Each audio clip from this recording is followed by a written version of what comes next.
Hello guys, അപ്പോൾ നമ്മൾ ഇന്ന് സൈനസൈറ്റിസ് എന്ന കണ്ടീഷനാണ് പഠിക്കാൻ പോകുന്നത്. സോ ഫസ്റ്റ് നമുക്കതിൻ്റെ ഡെഫിനിഷൻ നോക്കാം.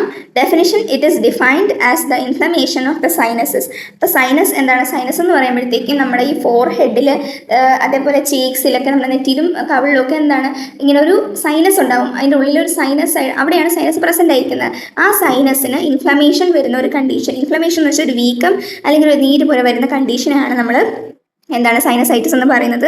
അതൊരു കോമൺ കണ്ടീഷനാണ്, മിക്കവർക്കും വരുന്ന കണ്ടീഷനാണ്, which is followed up by upper respiratory tract infection. So അതാണ് ഡെഫിനിഷൻ. നെക്സ്റ്റ് നമുക്ക് ടൈപ്സ് നോക്കാം. ടൈപ്സ് രണ്ട് തരത്തിലുണ്ട്. അക്യൂട്ട് സൈനസൈറ്റിസും ക്രോണിക് സൈനസൈറ്റിസും ഉണ്ട്. അതിൽ അക്യൂട്ട് എന്ന് പറയുന്നത് അത് for a short period of time മാത്രമേ നിൽക്കത്തുള്ളൂ. ഫോർ എക്സാമ്പിൾ 2-3 ഡേയ്സിനകം അത് മാറും. രണ്ടാമത്തത് ക്രോണിക് സൈനസൈറ്റിസ് എന്ന് പറയുമ്പോഴത്തേക്കും അതൊരു ലോങ് പീരീഡ് ഓഫ് ടൈം എടുക്കും മാറാൻ വേണ്ടിയിട്ട്. എന്ന് പറയുമ്പോൾ ഒരു ഫോർ മേ ബി 1 month ഒക്കെ നിൽക്കാൻ ചാൻസ് ഉണ്ട്. അപ്പോൾ നമുക്കതിൻ്റെ ഡെഫിനിഷൻ നോക്കാം. It is the inflammation of sinus that occurs with infection from virus, bacteria or fungus. അപ്പോൾ ഈ വൈറസോ ബാക്ടീരിയകളോ ഫംഗസോ കൂടി ബാധിക്കുന്ന, നമ്മുടെ സൈനസിനെ ബാധിക്കുന്ന ഒരു സിറ്റുവേഷനിൽ കണ്ടീഷനെയാണ് നമ്മൾ അക്യൂട്ട് സൈനസൈറ്റിസ് എന്ന് പറയുന്നത്. അടുത്തത് ക്രോണിക് സൈനസൈറ്റിസ് എന്ന് പറഞ്ഞാൽ അതൊരു കോമൺ കണ്ടീഷനാണ് in which cavities around nasal passages become inflamed and swollen.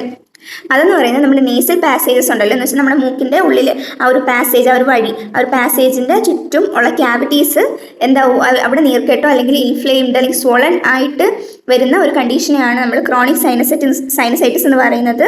അത് ഡെവലപ്പ് ചെയ്യുന്നത് when irreversible mucosal damage occur. അടുത്ത പോയിന്റ് പറയുന്നത് this damage can result from recurrent attack of sinusitis or from purgative sinusitis.